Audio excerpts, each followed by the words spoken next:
Hi everyone, this is Amrik Singh.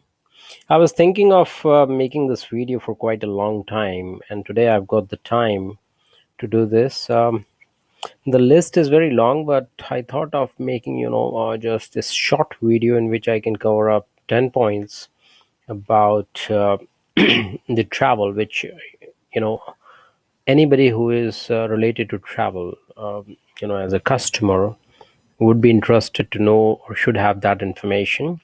And even if there is a new person who has started his career as travel agent, who should have that kind of information. But basically, I'm targeting here the customers who should have this kind of knowledge. And so let's start the 10 things here. Yeah.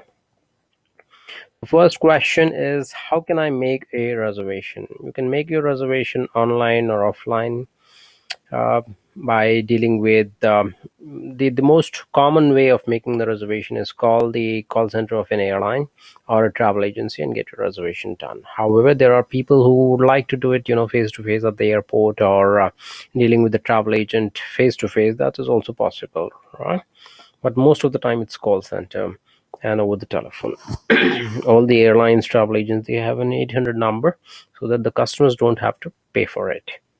Next thing is it necessary to have an email address for the reservation? I've noticed the question seems to be a very basic question, but it's very important. I've noticed that a lot of people uh, who do not have an email address, and they end up making a reservation. As a result, what happens that airlines or travel agencies, they fail to send updates if there is a change or communicate any information to them.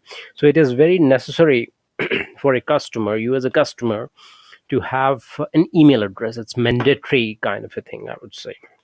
If you don't have one, get one, because it's freely available. It's not difficult to use, it's easy to use and everything. Yeah. Next on my list is it good to give two telephone numbers? Yeah, very very important question, important point for the travelers as well as for the travel agents.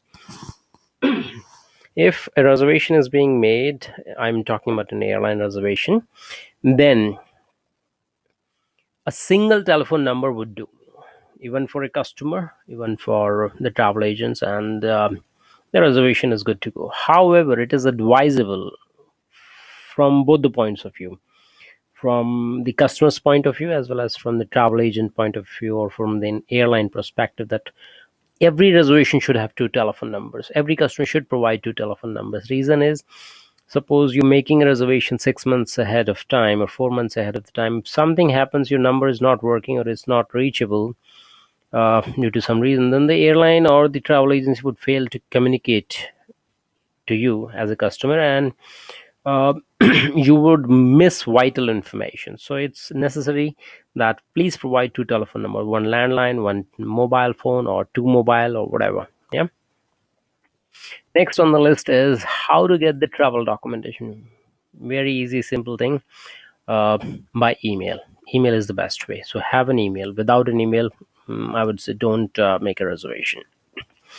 uh Question Next question is about the travel insurance. Do I need travel insurance? Yes, you as a customer should have travel insurance. Travel insurance, you have to pay an extra charge for getting the travel insurance. It is roughly about 5 to 10% of the cost of the ticket usually, or sometime even less than that. But it comes handy many times when something happens. If there is a medical emergency, if there is an accident, god forbid, it should not happen, but emergencies can happen with anybody, anytime, anywhere. And if you're booking a reservation, even I would say a week in advance, then also medical emergency can arise. So if you don't have an insurance, which is just a fraction, I would say 5%, 10% of the cost of the ticket, roughly, you can assume. So in that case, you have to bear all the extra charges necessary to make the changes or for the cancellation. I mean, entirely loss would be of you as a customer. So in order, you will have no option at that point of time. Later on, if there is an emergency, you can't even buy insurance. So it is advisable that you buy travel insurance at the time when you're buying your flight ticket. Next on the list is, when should I make my booking? Hmm. Brilliant question. You must not make your reservation 11 months in advance. Airlines open their inventory and start selling tickets around 10, 11 months in advance, almost a year in advance. However, it is not advisable, because I would say it's too early to book the reservation, because you will not get the best of the prices either of booking so much in advance. uh, as per the experience that I have, I would say that if you buy your tickets 3, 4, 5, 6 months in advance, that's good enough. That's good enough. But buying ticket 11 months or 10 months in advance doesn't make sense, because you will have some changes or something. So it's not advisable to make so much in advance. But 4, 5 months, 6 months, yeah, good time. 3 months, good time. Yeah.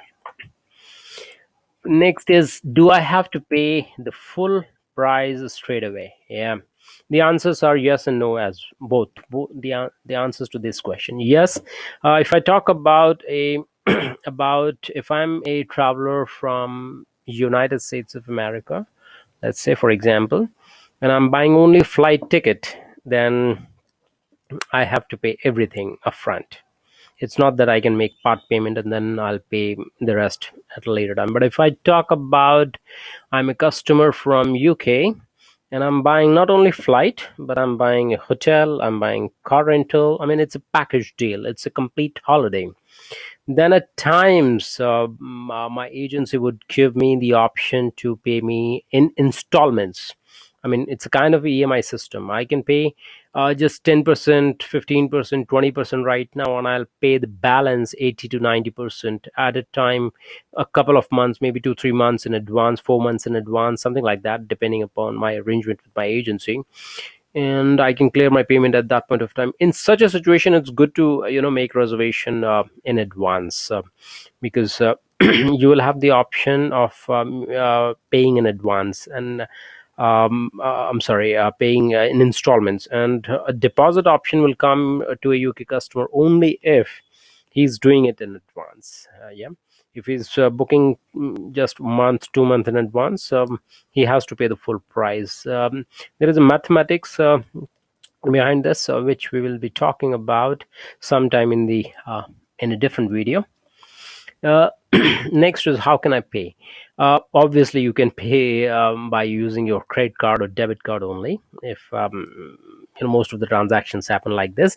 However, if you are face to face dealing with a person like a travel agent or at the airport, at the sales counter, yes, of course, you can pay by cash, and sometime even by check to a travel agent if he is familiar with you, local travel agent. Yeah. Does the airline allow name change on an airline ticket? Name change, yeah, a very important thing. It is advisable that the form of identification that you would be using at the airport to fly, whether it's a domestic flight or international flight, you must have the same name on the airline ticket, which you have on your photo ID. So if you're using a passport for an international travel, it's advisable that the name which you gave at the time when you first purchased the ticket should match him, and there should not be any confusion. I mean, of course, it's your name, man. So what you're the name that you're giving to the airline, or if you're buying a ticket online, please ensure that the name is correctly spelled and there are no mistakes. I mean, you can do any mistake, but not in the name. It's your name. And if by any chance, if there is a name change because of the marriage, in case of the ladies, and if due to some reason, if there is a spelling mistake or something, have it fixed as early as possible. But name, once an airline ticket has been issued with a particular name, later on it's real difficult, it's real challenging, not only for the customers but even for the travel agents also, to fix the name. And at times, because of the name, people end up losing thousands of dollars and thousands of pounds in terms of the entire cost of the ticket that you have purchased. Yeah. And with this, I thank you very much. Stay tuned for more videos, and please subscribe, like,